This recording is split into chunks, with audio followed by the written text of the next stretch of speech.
में मेरे परिवार की और मेरी तरफ से पूरे महिला मंडल की तरफ से त्रिवार नमोस्तु नमोस्तु नमोस्तु। सुलग जी के चरणों में और एलग जी के चरणों में इच्छामि इच्छामि इच्छामि।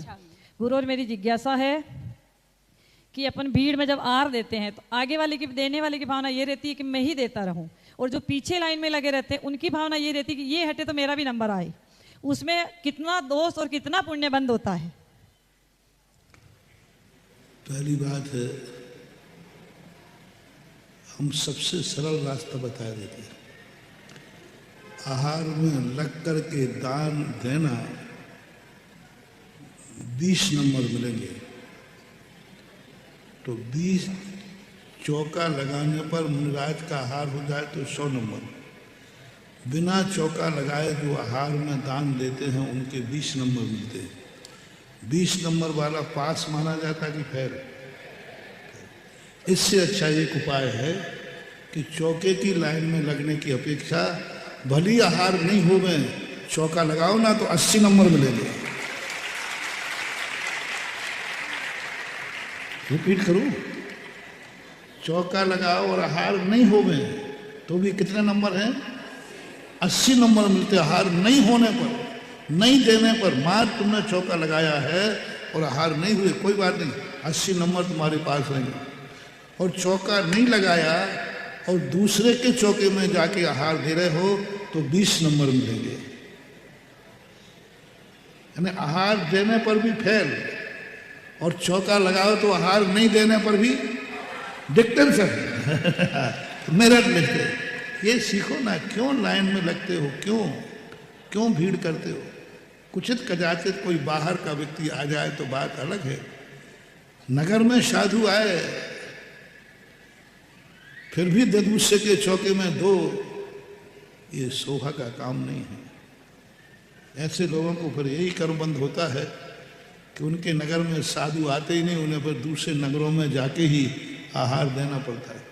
जैसे कई लोग पंजाब में हैं, कोई कहीं है, कोई कहीं है, वहाँ साधु पहुँचते ही नहीं, क्योंकि पूर्व भाव में इन्होंने जहाँ साधु महाराज थे तब भी चौका नहीं लगाया, दूसरों के चौके में आहार दिया।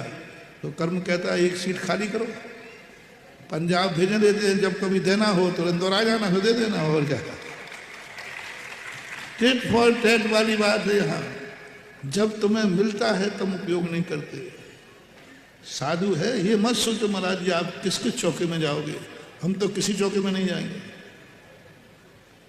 तुम पूछ रहे हो किस किस चौके में जाओगे, मैं तो किसी चौके में नहीं जाओगे।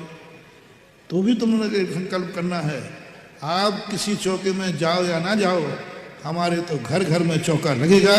आपका काम आप करो और हमारा काम चौका लगाना है। तुम्हारा आओ तो आओ, नहीं आओ तो क्या लेना देना। वो पुण्य कर्म का आज सबसे बड़ी विडंबना यही हो रही है कि लोग आहार देने में पुण्य मान रहे हैं, चौका लगाने का पुण्य नहीं मान रहे हैं।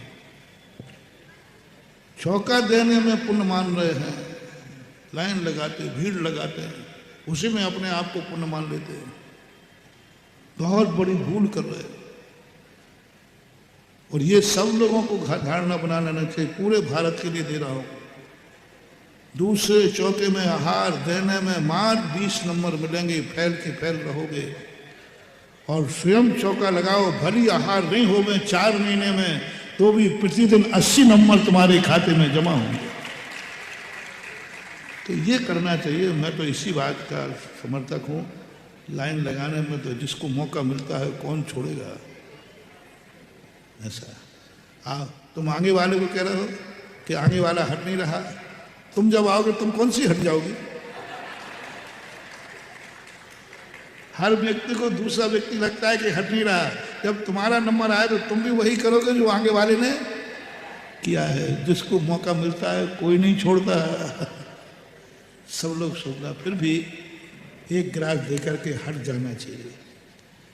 देने की अपेक्षा हमारे कारण से दूसरा व्यक्ति 2 लोग और ज़्यादा दे लेंगे। यदि हम आपको एक गिलास देने मिला, दूसरे गिलास के लिए आप खड़े हो तो आपको ये सोचना चाहिए मैंने एक गिलास दे दिया, मेरे हटने से 2 लोगों को और आहार दान मिल जाएगा।